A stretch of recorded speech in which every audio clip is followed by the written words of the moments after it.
Did you know that Roman soldiers sometimes marched farther in a single day than most of us walk in an entire week?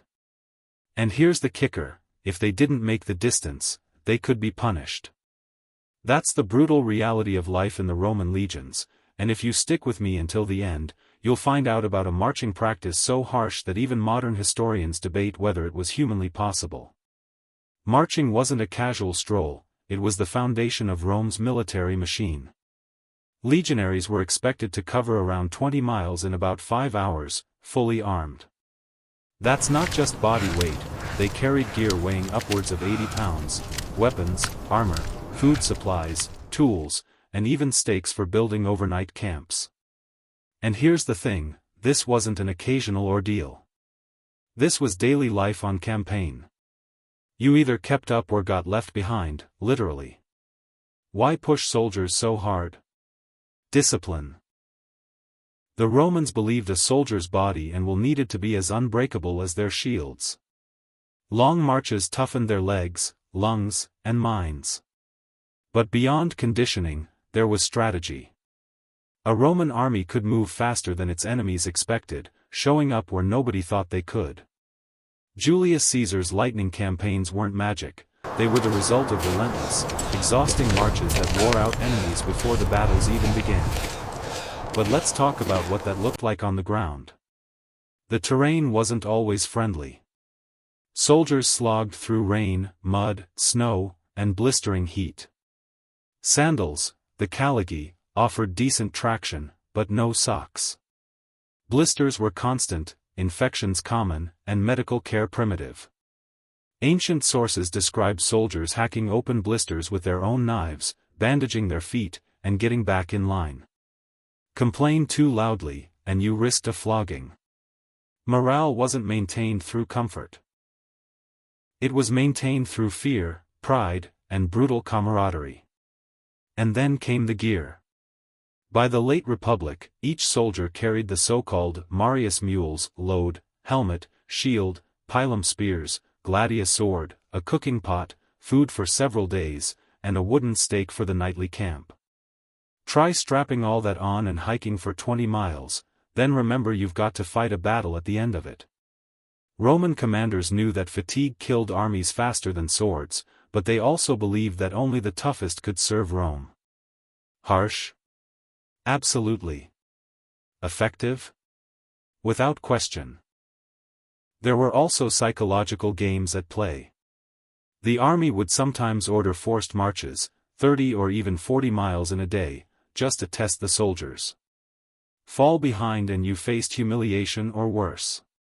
Some historians mention decimation, a rare but infamous punishment. If a unit disgraced itself, 1 in every 10 men was executed by his own comrades. While decimation wasn't specifically for marching failures, the constant threat of collective punishment kept everyone terrified of slowing down. Rome's strength was built on this culture of endurance at all costs. Now, let's dig into a part most people miss: the nightly routine. After hours of marching, soldiers didn't rest, they built a fortified camp. Every single night. That meant digging ditches, driving stakes, erecting palisades, and setting watch. Imagine ending a grueling march only to grab a shovel and start manual labor before you got to sleep. The camp wasn't optional, it was life or death. Roman camps were so well built that archaeologists in 2025 are still mapping their remains with LiDAR, discovering just how methodical and standardized they were across Europe and the Middle East. Speaking of 2025 updates, recent research has revealed something surprising about Roman marching diets. Isotope analysis of bones from Roman military graves shows soldiers were consuming more plant-based proteins than previously thought. Lentils, beans, barley, cheap, light, and full of carbs for energy. Meat wasn't rare, but grain and legumes kept them going on those endless marches. It wasn't glamorous, but it worked, and it's changing our understanding of how Rome sustained huge armies far from home. Weather was another enemy. Imagine wearing a metal helmet under the Syrian sun or crossing the Alps in sleet. Soldiers improvised with wool cloaks for warmth and sometimes stuffed rags in their sandals to prevent frostbite. But if you were unlucky enough to collapse from heatstroke or exposure, mercy wasn't guaranteed. The Romans expected you to harden up or die. It sounds inhuman today, but in their world, the army couldn't afford weakness. And yet, despite the brutality, many soldiers took pride in this life. Veterans wrote inscriptions bragging about the miles they marched and the battles they survived. It was an identity. You weren't just a man, you were part of the greatest war machine the world had ever seen. And there was a reward at the end. If you survived your 20-plus years of service, you received land or a hefty pension. That hope kept a lot of men putting one bloody foot in front of the other. By now, you might be wondering, what's the most shocking marching practice of all? It's this: some sources suggest Roman armies could execute the forced march to death. When chasing an enemy or racing to relieve a besieged city, soldiers might march over 50 miles in 2 days, then fight immediately upon arrival. No sleep, minimal food, maximum danger. Modern military struggle with this, even with high-tech gear. The fact that ancient soldiers pulled it off, sometimes, is almost unbelievable.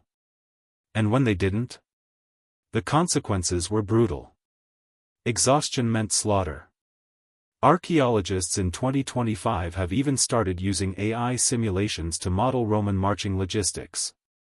These studies suggest that commanders like Trajan and Germanicus planned their routes down to the hour, balancing speed and survival. When they got it wrong, like in the disastrous Teutoburg forest ambush, entire legions vanished. 3 legions were wiped out there, partly because the forced march left them strung out and vulnerable. The lesson was clear: march smart, or march to your death. So, when you see Roman legions in movies, marching in perfect formation with polished armor, remember the truth. Those men were exhausted, blistered, hungry, and often terrified. But they kept going, because Rome demanded it. And that's the brutal reality of marching in a Roman legion, a story of endurance that still shocks historians today. But we're not done yet. The deeper you go into the life of a Roman legionary, the more you realize the march was only half the story. Imagine waking up before sunrise after a night of digging, your arms still burning from hauling earth and hammering stakes. There's no breakfast buffet. Maybe you chew a stale piece of bread, maybe a handful of dried beans, and then the horn blows. Time to move again. There's no room for slow starters. The column starts at a set pace, and if you aren't in step, you're already behind. One of the most brutal realities was the sheer monotony layered over constant dread. Hour after hour, mile after mile, your world shrinks to the man's sandals in front of you and the ache in your own shoulders. The rhythm of boots on dirt is broken only by the occasional bark of an officer or the scream of someone punished for falling out. There are stories of centurions making laggards carry extra loads as humiliation, or even striking them mid-march. Nobody wanted that attention.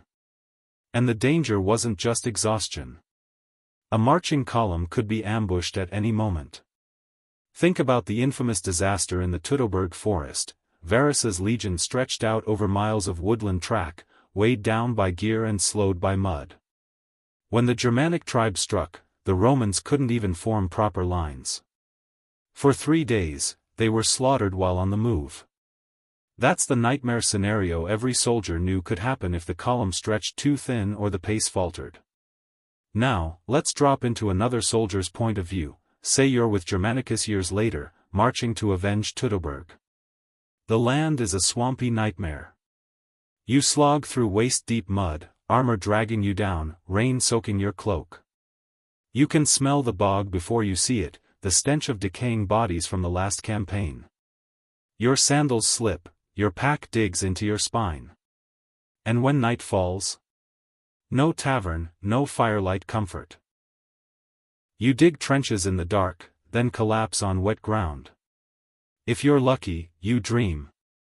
If you're not, you stand watch half the night and start marching again before dawn. It wasn't always mud and forests. Picture yourself under the Syrian sun with Trajan's legions. The heat shimmers off the sand. Your iron helmet feels like an oven on your skull. Water is rationed, every drop counts. Men collapse from heatstroke, and the column doesn't stop. There are inscriptions bragging about building entire bridges and marching for days under that punishing sun, and modern archaeologists have verified these feats through route reconstructions in 2025. The logistics are mind-blowing. The human cost? Even more so. Then there's Hannibal. After Cannae, Rome's legions had to shadow him through southern Italy. For years, they marched through disease-ridden marshes, never knowing if today's route would end in battle or disaster. Polybius hints that men simply disappeared in those marches, swallowed by fever or exhaustion. But the army kept going, because Rome's survival depended on it. There was no quit button, there was only the next mile. And let's not forget the forced marches designed as pure psychological warfare. Commanders sometimes ordered 30 or 40-mile marches not because they had to, but to test their men's limits. A centurion might bark, "You think you're tired?" Rome doesn't care. March. Fall behind, and humiliation or lashes awaited. This constant pressure created soldiers who were not just fighters but moving machines, human infrastructure that powered an empire. Here's where recent research gets wild. In 2025, biomechanical studies suggested that Roman recruits were slowly conditioned over months before these campaigns even began. Young men marched progressively longer distances with gradually heavier loads so that by the time they faced a campaign, their bodies were molded for misery. It wasn't random cruelty, it was a system. Rome knew endurance won wars. And sometimes, endurance killed. The most extreme example? The so-called march to death. When a besieged ally cried for help, or an enemy fled, legions marched insane distances, 50 miles in 2 days, and then went straight into combat. Imagine no real sleep, blisters ripping open, then being told to charge with sword and shield. Some men dropped mid-battle from sheer collapse. Their deaths weren't even recorded individually, they were the cost of doing business. Despite this, veterans often looked back with a twisted pride. Inscriptions boast of miles marched, campaigns survived. Surviving 20-plus years meant land or a pension, a shot at a family farm or a shop. That dream pulled men through mud, snow, and deserts. And they bonded over the misery. Camaraderie in the legions wasn't built in battle, it was built one agonizing mile at a time, men carrying each other's loads when someone faltered, sharing scraps of food, telling jokes in the dark just to stay sane. So when you watch a movie and see neat lines of shiny legionaries on perfect Roman roads, remember the reality. Bloodied feet. Empty stomachs. Backs bowed under crushing loads. The empire didn't run on glory, it ran on blisters, sweat, and a refusal to stop.